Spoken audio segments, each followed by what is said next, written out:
नमस्कार, आप देख रहे हैं नया सवेरा। मैं हूं आंचल गुलाटी गुंबर। अगले 1 घंटे में होंगी राजनीति, खेल जगत और आर्थिक जगत से जुड़ी तमाम बड़ी खबरें। और किसी ने बहुत सच कहा है कि परिश्रम ही सफलता की कुंजी है।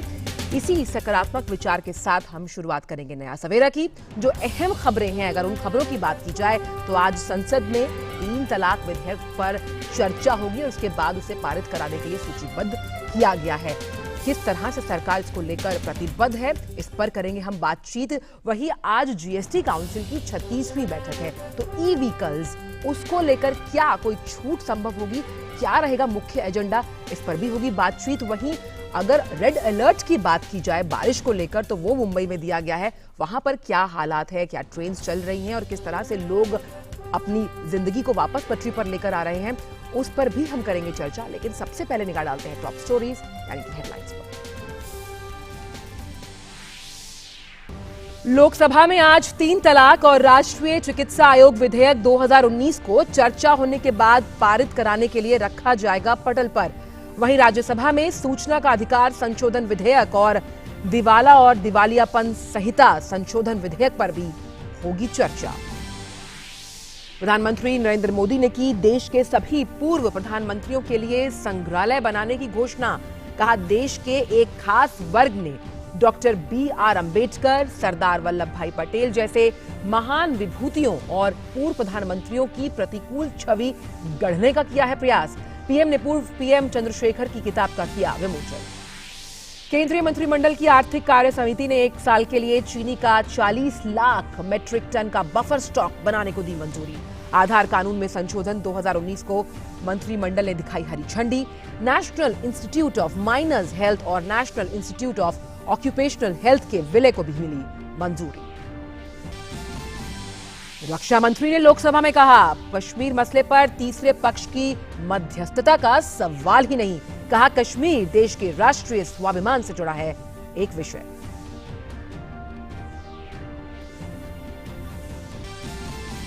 अंतर्राष्ट्रीय खबरों में ब्रिटेन के नए प्रधानमंत्री बोरिस जॉनसन ने की अपने मंत्रिमंडल में अहम पदों की घोषणा। भारतीय मूल की प्रीति पटेल बनी ब्रिटेन की गृह मंत्री, डोमिनिक राब बने विदेश मंत्री।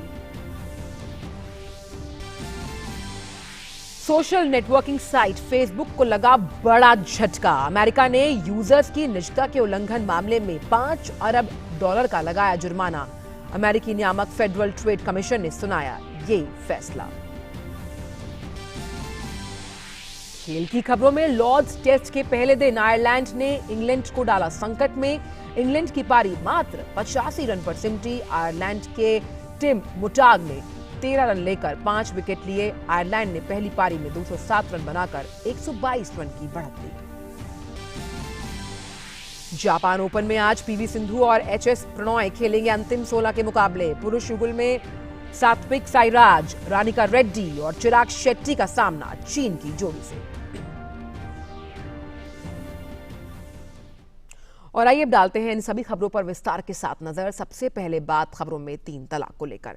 लोकसभा में आज 3 तलाक और राष्ट्रीय चिकित्सा आयोग विधेयक 2019 को चर्चा होने के बाद पारित कराने के लिए पटल पर रखा जाएगा। केंद्र सरकार ने 3 तलाक विधेयक पर चर्चा के बाद उसे पारित किए जाने के लिए सूचीबद्ध किया है। विधेयक में एक साथ अचानक 3 तलाक दिए जाने को अपराध करार दिया गया है और साथ ही दोषी को जेल की सजा सुनाए जाने का भी प्रावधान किया गया है। केंद्र सरकार पहले ही लोकसभा में यह बिल पेश कर चुकी है। मोदी सरकार ने पिछली बार भी इस बिल को लोकसभा में पास करा लिया था, जिसके बाद इसे राज्यसभा भेजा गया। राज्यसभा में अल्पमत होने की वजह से यह बिल केंद्र सरकार पास नहीं करा पाई। विपक्षी पार्टियों ने इस बिल को वापस सिलेक्ट कमेटी के पास भेजने की मांग की थी। हालांकि इस मांग को सरकार ने खारिज कर दिया था। वहीं राज्यसभा में आज सूचना का अधिकार संशोधन विधेयक और दिवाला और दिवालियापन संहिता संशोधन विधेयक पर चर्चा की जाएगी।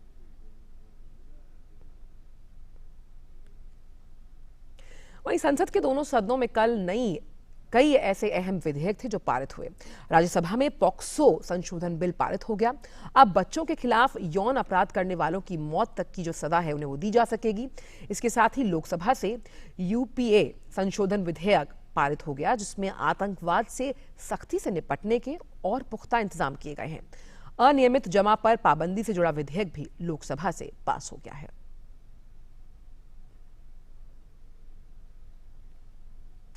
और तीन तलाक के मुद्दे पर बातचीत के लिए हमारे साथ जुड़ गए हैं हमारे संवाददाता शैलेंद्र मिश्र। शैलेंद्र, सबसे पहले सुप्रभात आपको। तो आज का दिन संसद के लिए काफी अहम है क्योंकि दोनों ही सदनों में काफी ऐसे अहम विधेयक हैं जो पारित कराने के लिए सरकार प्रतिबद्ध है। इसमें सबसे अहम आज है तीन तलाक। जी बिल्कुल आंचल, आज संसद के दोनों सदनों में सरकार विधायी कामकाज को आगे बढ़ाना चाहेगी और अगर लोकसभा की लिस्टेड कार्रवाई को देखें तो Indian medical commission bill, DNA technology bill के साथ साथ जो चर्चा के लिए जो सबसे पहले विधेयक आने वाला है वो तीन तलाक पर रोक से जुड़ा विधेयक है। हम जानते हैं कि इस विधेयक को लोकसभा में पेश किया गया था। आज सरकार इस पर चर्चा कराना चाहती है और कोशिश यही होगी कि आज ये विधेयक चर्चा के बाद लोकसभा में पारित हो जाए। हम जानते हैं कि इस विधेयक को लेकर सरकार लगातार ये कहती रही है। संसद के इस सत्र के शुरू होने से पहले भी ये बताया गया था कि जो प्राथमिकता वाले विधेयक है उसमें तीन तलाक पर रोक से जुड़ा विधेयक शामिल है। निश्चित तौर पर आज इस विधेयक पर चर्चा होगी और कोशिश यही होगी कि इस विधेयक को आज पारित कराया जाए। अगर आप विधायी कामकाज के लिहाज से देखें तो संसद के दोनों सदनों में आज बहुत महत्वपूर्ण विधेयक लिस्टेड हैं।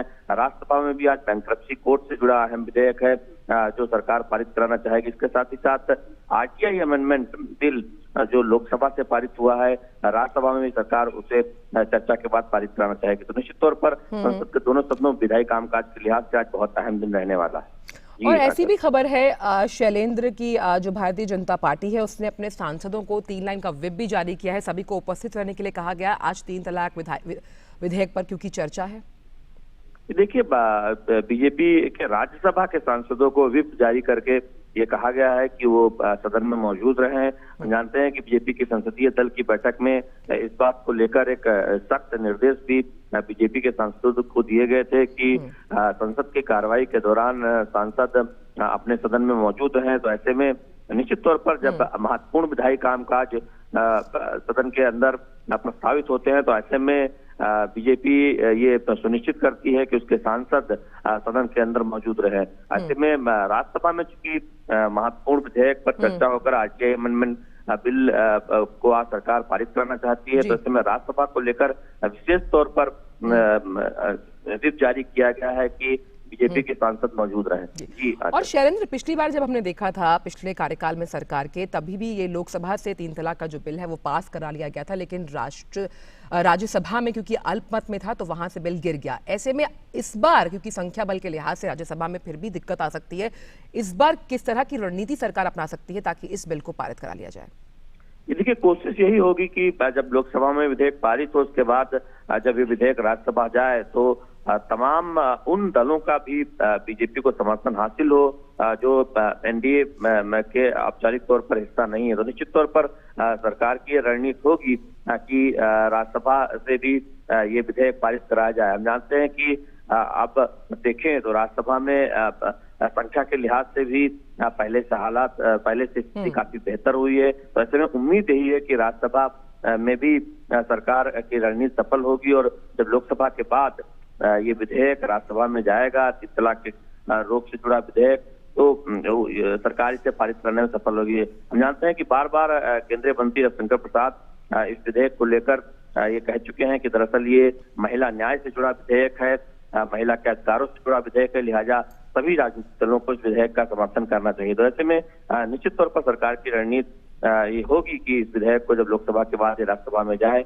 तो उस पर तमाम अन्य दलों का भी सहयोग किया जा सके जो एनडीए के हिस्सा नहीं है। जी। और अगर हम कल के इस विधायी कार्य के बारे में जिक्र करें शैलेंद्र, तो कल 2 ऐसे अहम विधेयक थे जो पारित करा लिए गए राज्यसभा में, जिसमें सबसे अहम है बच्चों से जुड़ा हुआ कानून पॉक्सो और साथ ही यूएपीए, जिससे कि आतंकवाद से सख्ती से निपटा जा सकेगा। तो ऐसे में अगर हम देखें तो रिकॉर्ड तौर पर लगातार काफी कामकाज किया जा रहा है इस बार संसद में। जी बिल्कुल, कल का दिन भी देखें तो विधायी कामकाज के लिहाज से काफी महत्वपूर्ण रहा। राज्यसभा में पॉक्सो संशोधन बिल पारित किया गया जिसमें बच्चों के खिलाफ जो यौन अपराध हैं उसके लिए तमाम अलग अलग मामलों में सजा बढ़ाने का प्रावधान है और बलात्कार के मामलों में फांसी तक की सजा का प्रावधान किया गया। इसके साथ साथ बाल पोर्नोग्राफी पर जुर्माना बढ़ाया गया और ऐसे मामलों में जेल की सजा का भी प्रावधान किया गया है। जानते हैं कि जो एक आतंकवाद के खिलाफ लड़ने के लिए एक अहम विधेयक पारित किया गया है, इसमें एनआईए को और अधिकार दिए गए हैं, एनआईए को और मजबूत बनाया गया है। इस सत्र के दौरान देखें तो गृह मंत्रालय से जुड़े कई अहम विधेयकों को सदन में पेश किया गया, उन्हें पारित कराया जा रहा है। तो निश्चित तौर पर इस लिहाज से देखें तो हम जानते हैं कि अभी तक संसद का बजट सत्र, उसमें उत्पादकता रिकॉर्ड सालों में रही है, 130% के आसपास रही है। तो निश्चित तौर पर विधायी कामकाज के लिहाज से ये सत्र एक नया रिकॉर्ड बनाता हुआ दिख रहा है। और हम जानते हैं कि यही वजह है कि इतने लंबे चौड़े विधायी कामकाज को देखते हुए सरकार ने इस सत्र की तारीख, इस सत्र को आगे बढ़ाने के संकेत भी दिए हैं। और ये कोशिश यही है कि आम सहमति के बाद इस बात का औपचारिक तौर पर ऐलान कर दिया जाएगा। कहा जा रहा है कि 10 दिन तक भी इस सत्र की को आगे बढ़ाया जा सकता है, इससे जो कम से कम जो 20 से ज्यादा विधेयक जो लंबित हैं उन्हें पारित कराया जा सकता है। बिल्कुल शैलेंद्र, तो अहम खबर कि शायद संसद का जो ये सत्र है उसे आगे बढ़ाया जा सकता है और आज काफ़ी अहम ऐसे बिल हैं दोनों ही सदनों में जिन पर आज चर्चा होगी और आप इस पर नज़र बनाए रखिए। आगे भी आपसे इस पूरे मामले पर अपडेट्स लेते रहेंगे। बहुत बहुत शुक्रिया शैलेंद्र इस तमाम जानकारी को हमसे साझा करने के लिए। और अब खबरों में बढ़ते हैं आगे। प्रधानमंत्री नरेंद्र मोदी ने सभी पूर्व प्रधानमंत्रियों के परिवारों से उनके जीवन के महत्वपूर्ण पहलुओं की जानकारी मांगी है। इसे भारत के प्रधानमंत्रियों के संग्रहालय में प्रदर्शित किया जाएगा। ये संग्रहालय नई दिल्ली के 3 मूर्ति भवन परिसर में बनाया जा रहा है। पूर्व प्रधानमंत्री चंद्रशेखर के जीवन पर लिखित पुस्तक का विमोचन करते हुए पीएम मोदी ने ये बात कही। ये पुस्तक राज्यसभा के उपसभापति हरिवंश और रविदत्त बाजपेयी ने मिलकर लिखी है। प्रधानमंत्री नरेंद्र मोदी ने पूर्व प्रधानमंत्री चंद्रशेखर पर लिखी पुस्तक Chandrashekhar the last icon of ideological politics का विमोचन संसद के बालयोगी ऑडिटोरियम में किया। उपराष्ट्रपति एम वेंकैया नायडू ने इस मौके पर बोलते हुए कहा कि यह पुस्तक संसद के सदस्यों, शोधकर्ताओं, राजनीतिक विश्लेषकों और समकालीन भारतीय राजनीति में रुचि रखने वाले सभी लोगों के लिए उपयोगी साबित होगी। This felicitation is to give inspiration to the new generation of this nation. That is the purpose. It is important for them to learn about a man who did not change his beliefs, principles, opinions and friends to suit the changing political scenario. I hope this book gives them a good understanding of the man who was fearless and led life by principles. प्रधानमंत्री नरेंद्र मोदी ने अपने संबोधन में पूर्व PM Chandrashekhar को याद करते हुए कहा कि चंद्रशेखर जी पूर्व प्रधानमंत्री वाजपेयी जी को गुरुजी कहकर बुलाते थे। उन्होंने कहा कि जब मैं गुजरात का सीएम था तो एक बार चंद्रशेखर जी ने मुझे मिलने के लिए बुलाया और उसके बाद गुजरात का हालचाल जाना था। पीएम मोदी ने कहा कि चंद्रशेखर जी आज भी नई पीढ़ी के प्रेरणा हैं, उनके विचार आज भी हमारा मार्गदर्शन करते हैं। चंद्रशेखर जी आज भी अगर सही पर्सपेक्टिव में लोगों के सामने लिया जाए तो आज भी नई पीढ़ी को प्रेरणा दे सकते हैं।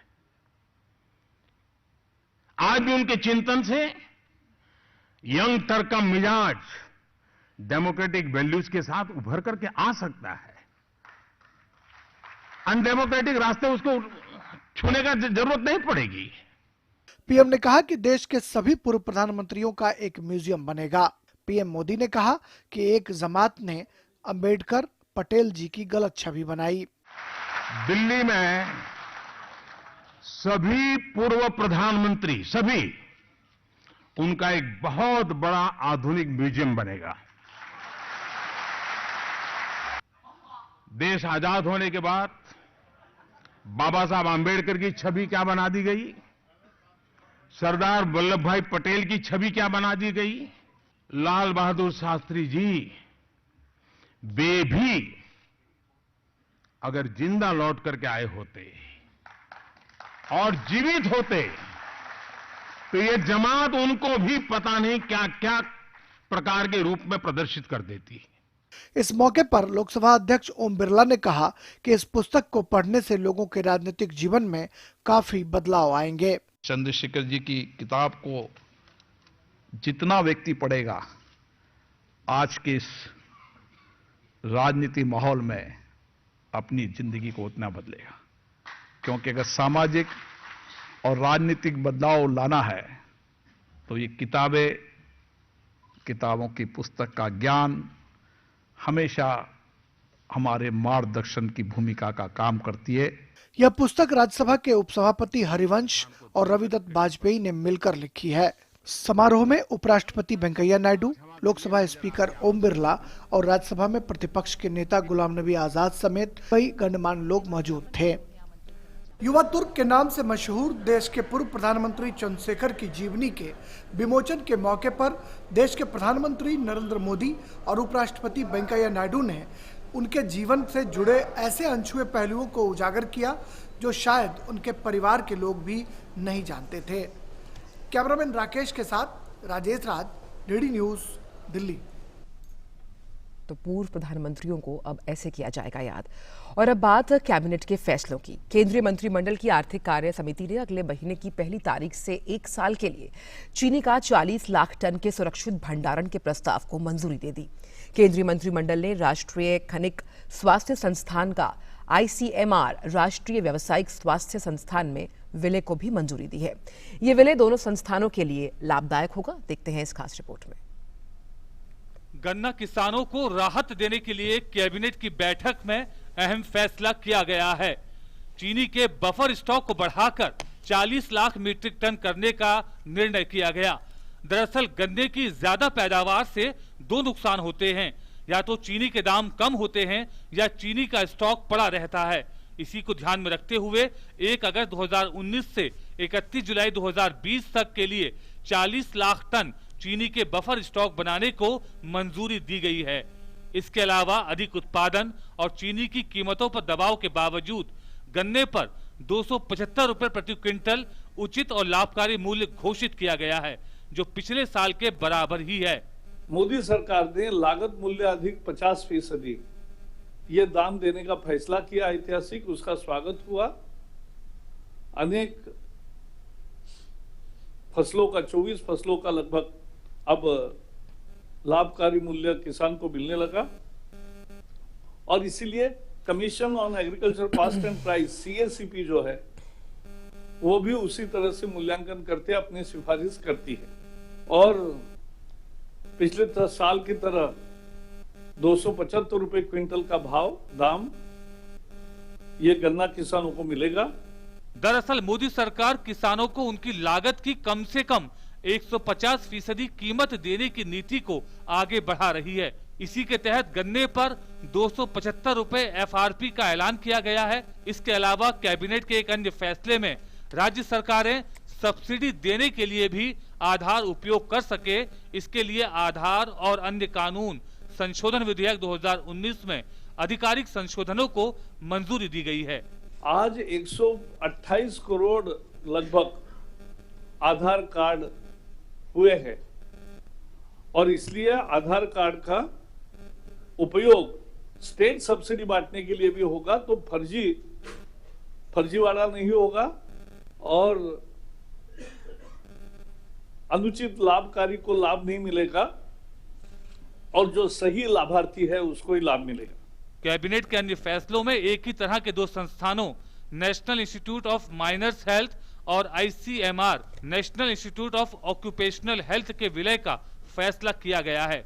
इसके साथ ही fertiliser and chemical Travancore factory की खस्ता आर्थिक स्थिति को देखते हुए उसकी 481 एकड़ भूमि केरल सरकार को बेचने का फैसला भी हुआ है। शैलेंद्र मिश्रा के साथ DD न्यूज। और अब खबर कर्नाटक से। कर्नाटक में भारतीय जनता पार्टी सरकार गठन की तैयारियों में जुट गई है। इस बीच जगदीश शेट्टार, बसवराज बोम्मई, अरविंद लिंबावली समेत कर्नाटक भाजपा के कई नेता दिल्ली पहुंच गए। ये सभी नेता आज भाजपा के शीर्ष नेतृत्व से मुलाकात करेंगे।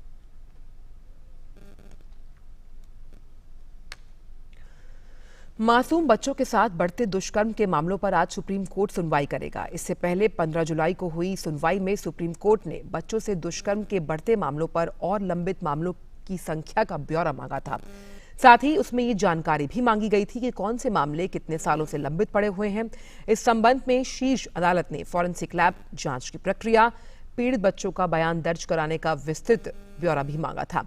पिछली सुनवाई में सुप्रीम कोर्ट ने रजिस्ट्री से सभी राज्यों के जुवेनाइल जस्टिस कमेटी से 10 दिनों में ब्यौरा देने के लिए भी कहा था।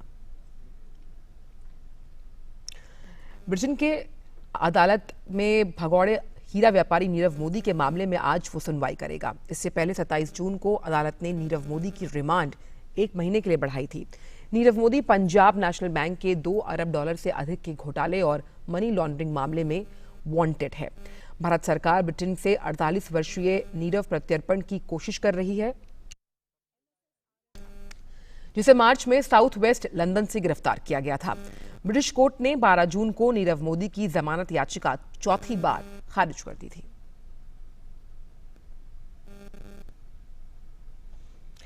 और अब खबर मुंबई से। मुंबई और उसके उपनगरों में आज तेज बारिश की चेतावनी दी गई थी।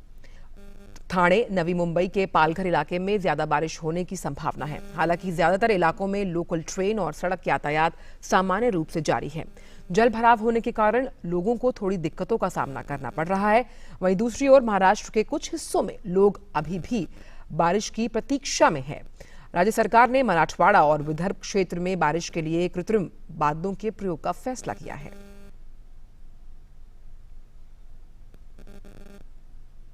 और मुंबई की बारिश पर बातचीत करने के लिए हमारे साथ जुड़ गई हैं हमारी संवाददाता श्यामा मिश्रा। श्यामा, रेड अलर्ट जारी किया गया था तेज बारिश को लेकर मुंबई में, इस वक्त वहां पर क्या हालात है?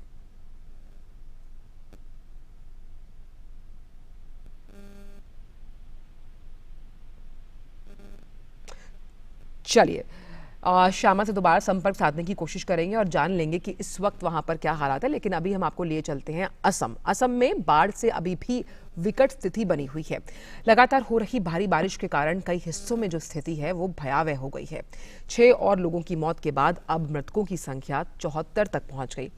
असम राज्य आपदा प्रबंधन प्राधिकरण के मुताबिक 33 जिलों में से 20 जिलों में बाढ़ से करीबन 38 लाख लोग प्रभावित हैं।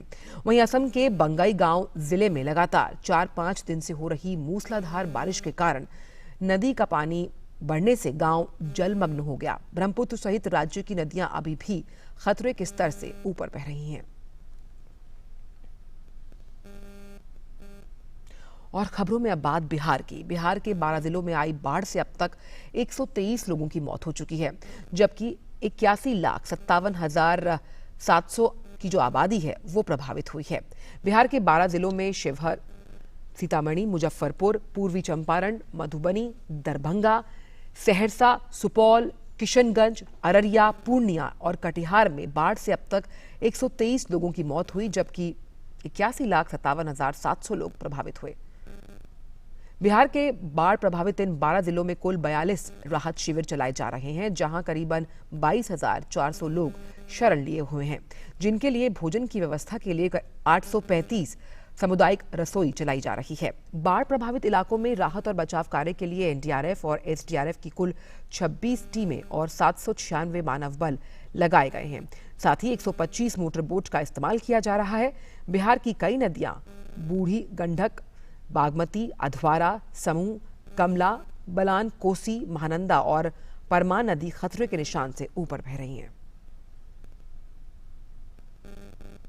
बिहार में स्थिति सामान्य होने में कुछ वक्त लगेगा। और फिलहाल बुलेटिन में वक्त एक छोटी सी ब्रेक का। आप देखते रहिए डीडी न्यूज। पक्की होगी बुनियादें तो हंसे हिंदुस्तान होगा। पहले करो शुरुआत करो, करो तो पक्की बात करो। पहले करो शुरुआत करो, करो तो पक्की। वंडर सीमेंट, एक परफेक्ट शुरुआत।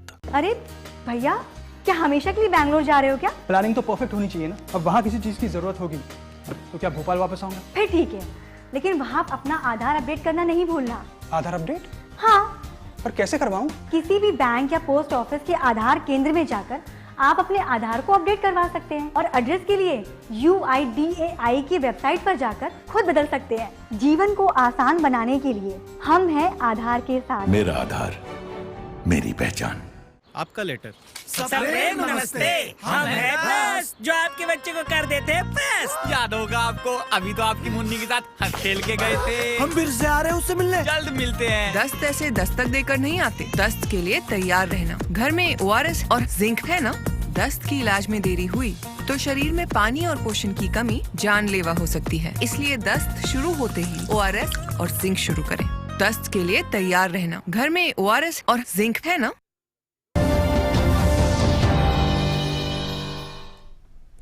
ब्रेक के बाद आप सभी का स्वागत है नया सवेरा में। और अब आपको लिए चलेंगे मुंबई, जहां पर तेज बारिश का आज रेड अलर्ट है। और हमारे साथ फिर से जुड़ रही हैं हमारी संवाददाता श्यामा मिश्रा, उनसे संपर्क साधने की कोशिश करेंगे। श्यामा, सुप्रभात आपको। मुंबई में तेज बारिश को लेकर रेड अलर्ट जारी किया गया है और इस वक्त वहां पर हालात क्या है? लोकल ट्रेन्स की अगर बात की जाए तो क्या वो चल रही हैं?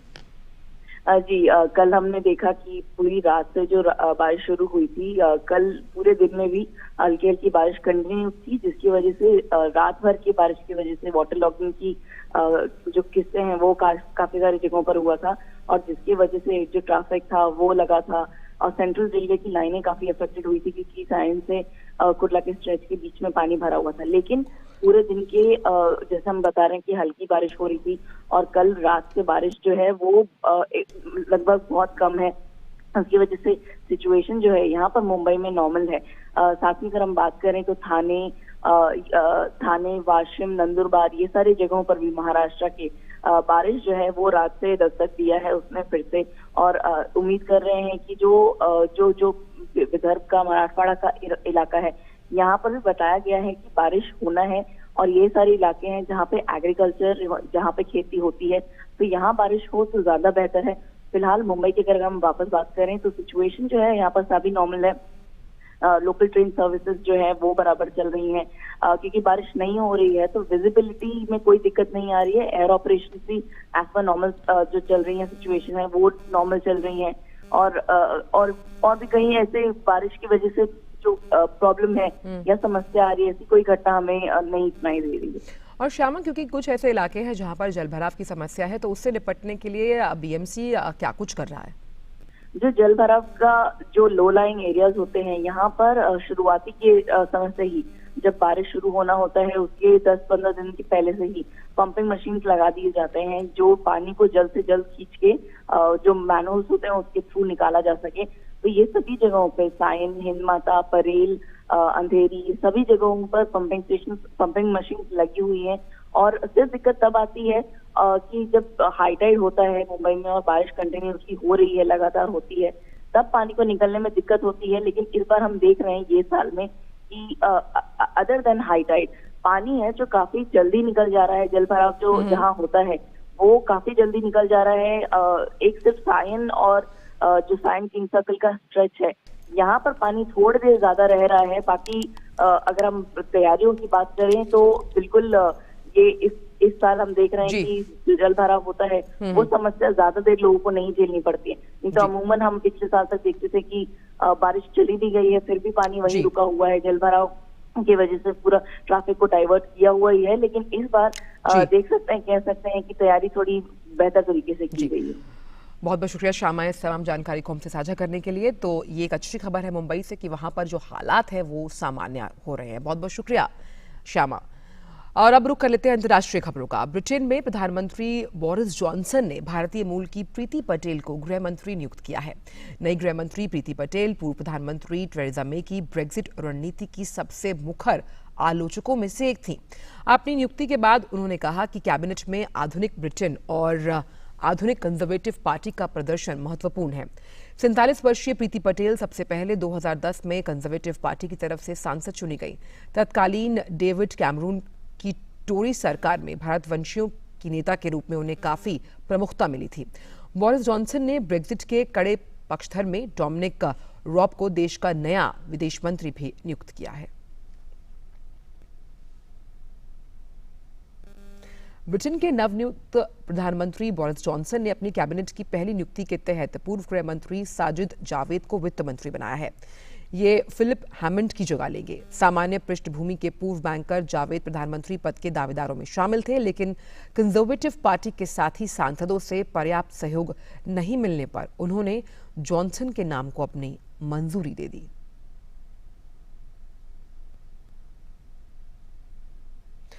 बोरिस जॉनसन के ब्रिटेन के प्रधानमंत्री बनने पर तुर्की में जश्न मनाया जा रहा है। तुर्की के राजनेताओं ने कहा है कि तुर्क पोते बोरिस जॉनसन दोनों देशों के बीच संबंधों को मजबूत कर सकते हैं।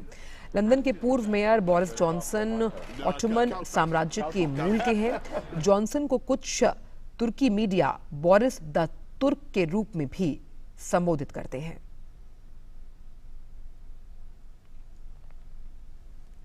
एफबीआई के पूर्व निदेशक रॉबर्ट मूलर ने इस बात से इनकार किया कि अमेरिकी राष्ट्रपति चुनाव में रूस की कथित भूमिका में बाधा डालने में मामले में डोनाल्ड ट्रंप को दोषमुक्त बताया गया था। वे कांग्रेस के दो अलग अलग पैनलों के सामने सार्वजनिक रूप से गवाही दे रहे थे। राष्ट्रपति ट्रंप और 2016 के राष्ट्रपति चुनाव में रूसी दखल की अपनी जांच के बारे में वो पहली बार सवालों के जवाब दे रहे थे। एक सवाल के जवाब में उन्होंने कहा कि जांच के निष्कर्षों का संकेत है कि राष्ट्रपति को उन पर लगे आरोपों से मुक्त नहीं किया गया है। मूलर ने 2 साल की जांच के बाद अभी हाल ही में अपनी रिपोर्ट सौंपी है। उन्होंने एक बार फिर राष्ट्रपति पर आरोप लगाने से इनकार किया।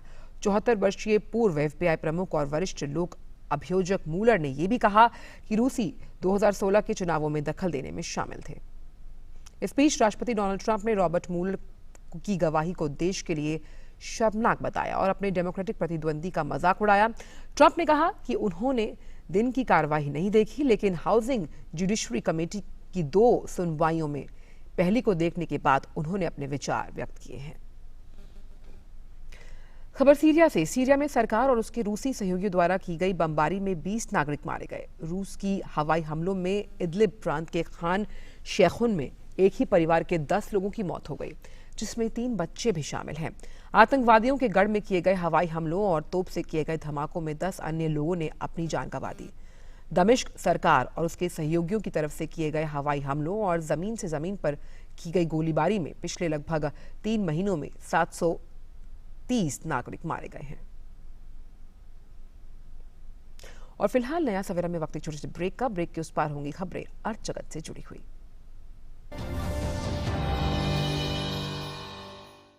हेलो, कौन? नमस्कार मैडम जी हम 10 वही जो बच्चों को देते हैं बड़ा काश। सोचा आपको बता दें कि हम फिर मिलने आ रहे हैं आपके बच्चे से। उसकी तबीयत बिगाड़ेंगे।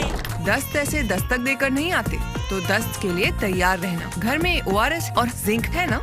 दस्त की इलाज में देरी हुई तो शरीर में पानी और पोषण की कमी जानलेवा हो सकती है। इसलिए दस्त शुरू होते ही ORS और जिंक शुरू करें। दस्त के लिए तैयार रहना। घर में ORS और जिंक है ना? अरे भैया, क्या हमेशा के लिए बैंगलोर जा रहे हो क्या? प्लानिंग तो परफेक्ट होनी चाहिए ना। अब वहाँ किसी चीज़ की ज़रूरत होगी तो क्या भोपाल वापस आऊँगा? फिर ठीक है, लेकिन वहाँ अपना आधार अपडेट करना नहीं भूलना। आधार अपडेट? हाँ। पर कैसे करवाऊँ? किसी भी बैंक या पोस्ट ऑफिस के आधार केंद्र में जाकर आप अपने आधार को अपडेट करवा सकते हैं और एड्रेस के लिए UIDAI की वेबसाइट पर जाकर खुद बदल सकते हैं। जीवन को आसान बनाने के लिए हम हैं आधार के साथ। मेरा आधार, मेरी पहचान। दीदी, आप गर्भ निरोधक गोलियां लेती हैं? हाँ, क्यों? गांव में बुआ जी कहती थी कि सर टकराने से सर पे सींग निकल आते हैं। या फिर फल का बीज खा लिया तो पेट में पेड़ उगेगा। और ये भी कहती होगी कि गर्भवती औरतों को नदी नहीं पार करनी चाहिए। यूं ही रह मत मानो, गोली की सच्चाई को जानो। नए जमाने की गर्भ निरोधक गोलियां हैं आसान, असरदार और भरोसेमंद। करोड़ों महिलाओं को है गोली में विश्वास।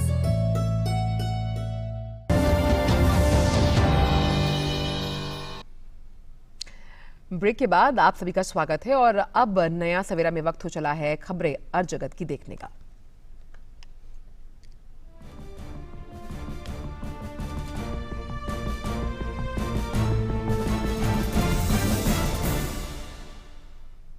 और अर्थ जगत में सबसे पहले हम बात कर लेंगे जीएसटी काउंसिल की 36वीं बैठक की। वित्त मंत्री निर्मला सीतारमण की अध्यक्षता में जीएसटी काउंसिल की 36वीं बैठक आज होगी। इस बैठक को वित्त मंत्री निर्मला सीतारमण वीडियो कॉन्फ्रेंसिंग के जरिए संबोधित करेंगी। इस बैठक में ई वाहनों पर कर में कमी के प्रस्ताव पर निर्णय किया जा सकता है। परिषद की 36वीं बैठक में सौर ऊर्जा उत्पादक प्रणालियों और साथ ही विंड टर्बाइन परियोजनाओं पर जीएसटी लगाए जाने के बाबत उनमें वस्तुओं और सेवाओं के मूल्यांकन के विषय में भी फैसला हो सकता है। ई वाहनों को बढ़ावा देने के लिए केंद्र ने जीएसटी की दर को 12% से घटाकर 5% करने की सिफारिश की है। इस बैठक में बैटरी से चलने वाली कार और स्कूटर में जीएसटी की दर से कटौती की जा सकती है। ई वाहनों की घरेलू स्तर पर मैन्युफैक्चरिंग को बढ़ावा देने के लिए उम्मीद है कि कर को घटाया जाएगा। यदि ऐसा होता है तो देश में इलेक्ट्रिक वाहनों के दाम भी कम हो जाएंगे। और इसी पूरे मुद्दे पर बातचीत के लिए फोन लाइन पर जुड़ गए हैं हमारे संवाददाता अरुण शर्मा। अरुण, सुप्रभात। और आज का जो मुख्य एजेंडा है 36वीं जीएसटी काउंसिल बैठक का, जिसे पहली बार निर्मला सीतारमण उसकी अध्यक्षता करेंगी, क्या हो सकता है? तो इलेक्ट्रिक व्हीकल्स पर ही रहने वाला है उसके पीछे सबसे बड़ा मुद्दा ये है कि हमने देखा कि बजट के अंदर इलेक्ट्रिक व्हीकल्स को लेकर कई सारे अनाउंसमेंट किए गए, इंसेंटिव दिए गए थे। यानी कि कोई व्यक्ति अगर इलेक्ट्रिक व्हीकल खरीदता है तो 1.5 लाख रुपए तक वो रिबेट भी क्लेम कर सकता है। तो अब इसी मियाद को आगे बढ़ाते हुए आज जीएसटी काउंसिल की बैठक में इस बात पर फोकस रह सकता है कि कैसे जो जीएसटी की दर है उसे 5% तक लाया जाए। मान लीजिए अगर आज की तारीख में अगर आपको इलेक्ट्रिक गाड़ी खरीदते हैं जिसकी कीमत 10 लाख रुपए के आसपास है तो उस पर आपको 1.5 लाख रुपए तक की जीएसटी देनी पड़ जाती है। तो अगर इस जीएसटी को कम कर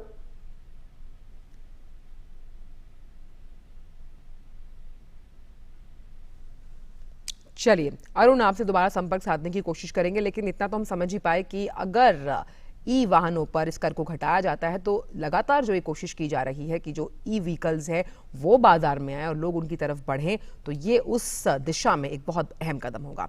रुक कर लेते हैं अगली खबर का, जो कि फेसबुक से जुड़ी हुई है। दुनिया भर में सोशल मीडिया प्लेटफॉर्म्स के रूप में लोकप्रिय फेसबुक यूजर्स की निजता के उल्लंघन के मामले में वो फंस गई है। फेसबुक को इस मामले में 5 अरब डॉलर का जुर्माना देना होगा।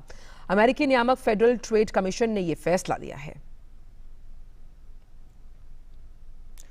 युवाओं के रोजगार के लिए सरकार स्किल विकास पर काफी ध्यान दे रही है।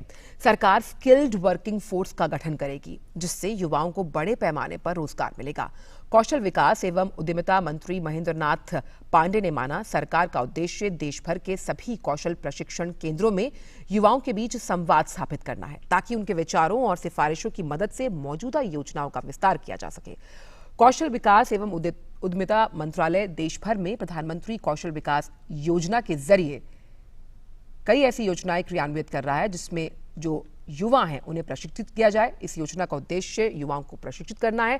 साथ ही ऑटोमोटिव स्किल डेवलपमेंट में कितने ज्यादा रोजगार के असीम अवसर हैं, इसकी जानकारी भी कल दी गई और तकनीक के बल पर किस तरह से आगे बढ़ा जा सकता है वो भी बताया गया। देश की विकास दर को आगे बढ़ाने में ऑटोमोबाइल क्षेत्र का बहुत बड़ा हाथ है। अंतर्राष्ट्रीय मुद्रा कोष ने अमेरिका और चीन के बीच जारी व्यापार युद्ध के कारण वैश्विक विकास दर को घटाकर 3.2% रहने का अनुमान जताया। आईएमएफ ने 2019 और 2020 के लिए भारत की वृद्धि दर का अनुमान घटाया है। आईएमएफ ने दोनों वर्षों के लिए वृद्धि दर के अनुमान में 0.3 से 0.3% की कटौती की है।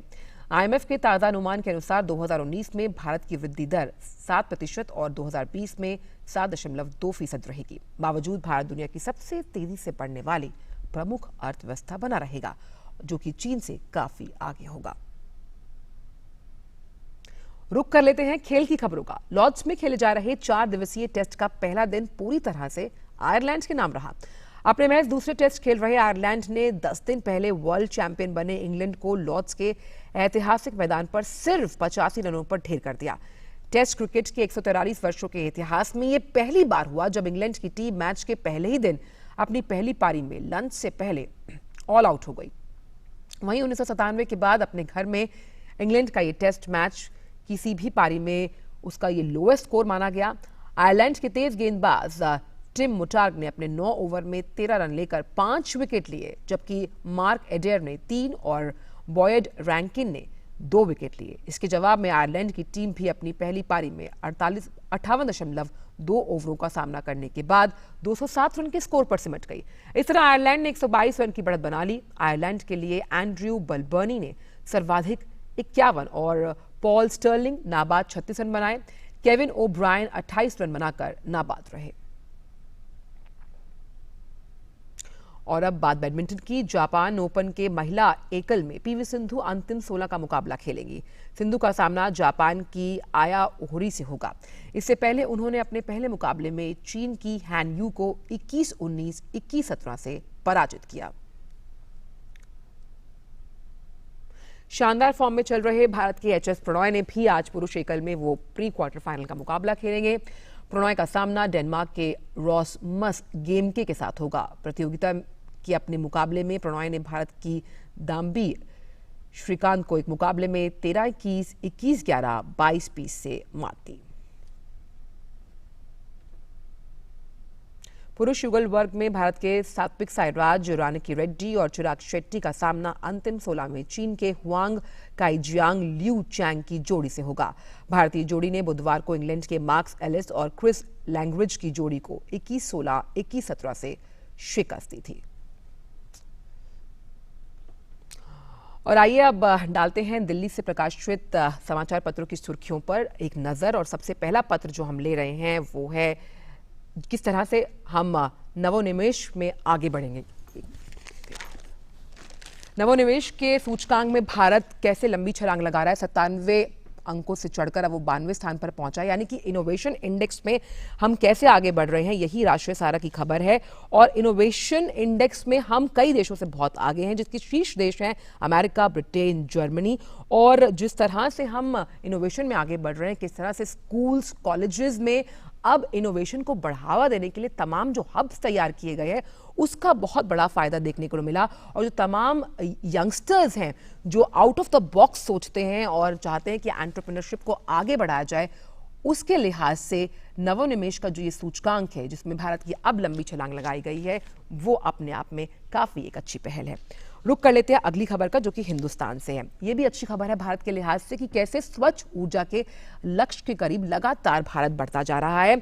इंस्टीट्यूट ऑफ एनर्जी इकोनॉमिक्स और फाइनेंशियल एनालिसिस है, उसने साफ तौर पर कहा कि 2030 तक 44% जो बिजली का उत्पादन है वो नवीन ऊर्जा की जो रिसोर्सेज है उनके जरिए होगा।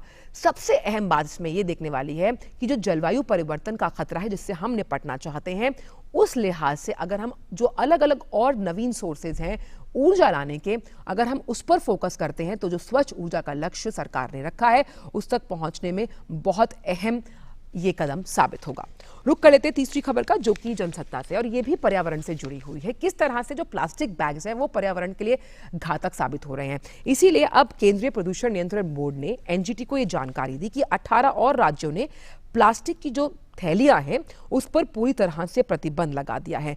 इसके अलावा जो 5 राज्य हैं, आंध्र प्रदेश, गुजरात, जम्मू कश्मीर, केरल और पश्चिम बंगाल, वहां पर भी आंशिक रूप से प्रतिबंध लगा हुआ है। और इसीलिए सरकार कई तरह से विज्ञापनों के जरिए, तमाम सोशल मीडिया प्लेटफॉर्म्स के जरिए ये कोशिश करती है आम जनता तक पहुंचाने के लिए कि आप कपड़े के थैले का इस्तेमाल करें, क्योंकि वो पर्यावरण के हित में है। जो अगली खबर हम ले रहे हैं वो दैनिक जागरण से है। भ्रष्टाचार पर किस तरह से लगाम लगाई जाए, ये लगातार सरकार की कोशिश में शामिल है। और अब जो पुलिस डिपार्टमेंट है वो भी इसमें तेजी दिखा रहा है। कैसे, अगर अब कोई भी कांस्टेबल, पुलिस अधिकारी अगर रिश्वत लेता है तो सीधी सी बात है उसको जबरदस्ती तरीके से उसे सेवानिवृत्त यानी कि उसे रिटायर कर दिया जाएगा। और खास तौर पर उनकी स्क्रीनिंग की जाएगी। भ्रष्टाचार, रिश्वत, शराब, ड्रग्स, अनुशासनहीनता, कर्तव्यों की अनदेखी, जानबूझकर आम नागरिकों को परेशान करना, ये तमाम ऐसे पॉइंटर्स हैं जिसको लेकर जो कांस्टेबल हैं, पुलिस फोर्स के जो बाकी आला अधिकारी हैं, उनकी स्क्रीनिंग की जाएगी। और अगर स्क्रीनिंग में ये पाया जाता है कि कोई गड़बड़ है तो 56 जो जे नियम है उसके तहत घर का रास्ता दिखा देगा जो पुलिस का महकमा है आपको। और अखबारों के बाद आइए अब आपको लिए चलते हैं कि इतिहास के झरोखे से कितना खास है आज का दिन, आइए देख लेते हैं। आज के दिन 1875 में एडवर्ड जिम कॉबेट का जन्म नैनीताल में हुआ था। वो एक कॉबेट के मशहूर शिकारी, लेखक और प्रकृतिवादी थे। उत्तराखंड के तत्कालीन हेली नेशनल पार्क का नाम बदलकर जिम कॉबेट के नाम पर रखा गया। आज ही के दिन 2007 में प्रतिभा पाटिल ने देश की पहली महिला राष्ट्रपति के रूप में शपथ ली थी। आज ही के दिन 2001 में डाकू से सांसद सदस्य बनी फूलन देवी की दिल्ली में अपने निवास स्थान के बाहर गोली मारकर हत्या कर दी गई थी। आज ही के दिन 1978 में विश्व की पहली IVF शिशु लुइस ब्राउन का जन्म इंग्लैंड के ओल्डहैम शहर में हुआ था। आज ही के दिन 1984 में तत्कालीन सोवियत संघ के स्वेतलाना स्वेत्स्काया अंतरिक्ष में चलने वाली पहली महिला बनी। और आइए बात उन खबरों पर जिन पर रहेगी आज सबकी नजर। केंद्रीय वित्त मंत्री निर्मला सीतारमण नई दिल्ली में GST परिषद की 36वीं बैठक की अध्यक्षता करेंगी और वीडियो कॉन्फ्रेंसिंग से संबोधित करेंगी। ऑपरेशन विजय के 20 वर्ष पूरे होने पर आज से 3 दिवसीय समारोह का आयोजन किया जाएगा। ऑपरेशन विजय के तहत ही भारतीय सेना ने करगिल में दुश्मनों को खदेड़ा था। रक्षा मंत्रालय के अंग इंटीग्रेटेड डिफेंस हेडक्वार्टर द्वारा नई दिल्ली में अपनी तरह की पहली अंतरिक्ष युद्ध इंडिया स्पेसएक्स का अभ्यास आयोजन होगा। भगौड़े हीरा व्यापारी नीरव मोदी की रिमांड पर लंदन में सुनवाई होगी। हीरा व्यापारी नीरव मोदी पंजाब नेशनल बैंक से धोखाधड़ी और मनी लॉन्ड्रिंग मामले में वांछित अपराधी है। और अब खबर जम्मू कश्मीर से, जहां के लेह में स्कूली बच्चों की जो रिवर राफ्टिंग प्रतियोगिता लद्दाख स्कूल ओलंपिक 2019 के तहत आयोजित की गई। रिवर राफ्टिंग प्रतियोगिता तसोक्ती से शुरू होकर 8 किलोमीटर की दूरी तय करने के बाद जंस्कार नदी के संगम पर समाप्त हुई। लद्दाख का ये इलाका एडवेंचर टूरिज्म के लिए जाना जाता है। देखते हैं इस रिपोर्ट में।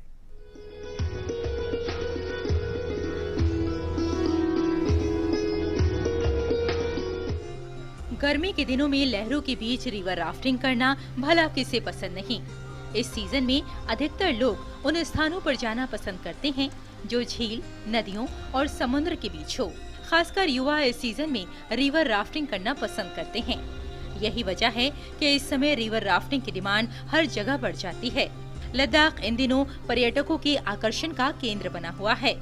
ज़ंस्कार नदी पर हो रही रिवर राफ्टिंग, जहां विभिन्न स्कूलों के छात्रों ने भी राफ्टिंग प्रतियोगिता में भाग लिया, जिसमें 8 किलोमीटर तक की दूरी तय की गई। This would be an annual event, and rafting is very unique to the mountainous areas like Ladakh and UP Hills and Himachal Pradesh and so on. And I'm glad to see that the children of Ladakh participating in rafting competition. प्रतियोगिता से पहले river rafting विशेषज्ञों द्वारा प्रतिभागियों को 2 दिन की training दी गई। लद्दाख राफ्टिंग के सहभागियों ने इस प्रतियोगिता को एक अनोखी पहल और शानदार अनुभव बताया। मेरा टीम पहली बार राफ्टिंग में पार्टिसिपेट किया है लद्दाख ओलंपिक में, और हम सबको बहुत अच्छा एक्सपीरियंस मिला। हमें पहले 2 दिन तक कुछ मतलब उस राफ्टिंग सिखाया, कैसे करते हैं, राफ्टिंग में क्या क्या चीज़ें इक्विपमेंट्स पहनाए जाते हैं और क्या क्या करते हैं, ये सब कुछ सिखाया। लद्दाख ओलंपिक खेलो इंडिया यूथ गेम्स पहल का एक हिस्सा है, जो भारत सरकार द्वारा जनवरी 2018 में खेलों के प्रति युवाओं को प्रोत्साहित करने और युवाओं की भागीदारी को बढ़ाने के लिए शुरू की गई है। पहाड़ी राज्य जम्मू कश्मीर रोमांचकारी साहसिक खेलों जैसे रिवर राफ्टिंग, रिवर क्रॉसिंग और ट्रैकिंग के लिए पर्यटकों के बीच लोकप्रिय स्थान है। सयाहों की दिलचस्पी ने इस साहसिक खेल को दिलचस्प बना दिया है। ब्यूरो इनपुट के साथ मसरूर फैजी की रिपोर्ट, डीडी न्यूज।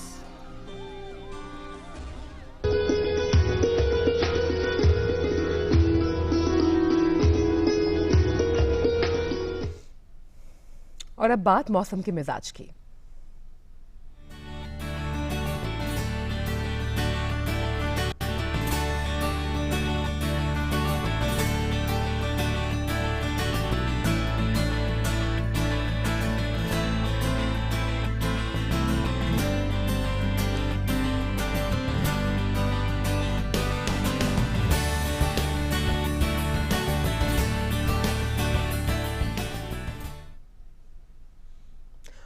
तो अब हमेशा से हम जाने से पहले आपको दिखा देते हैं कि अलग अलग तस्वीरें, अलग अलग ऐसे दृश्य हम आपको दिखाते हैं।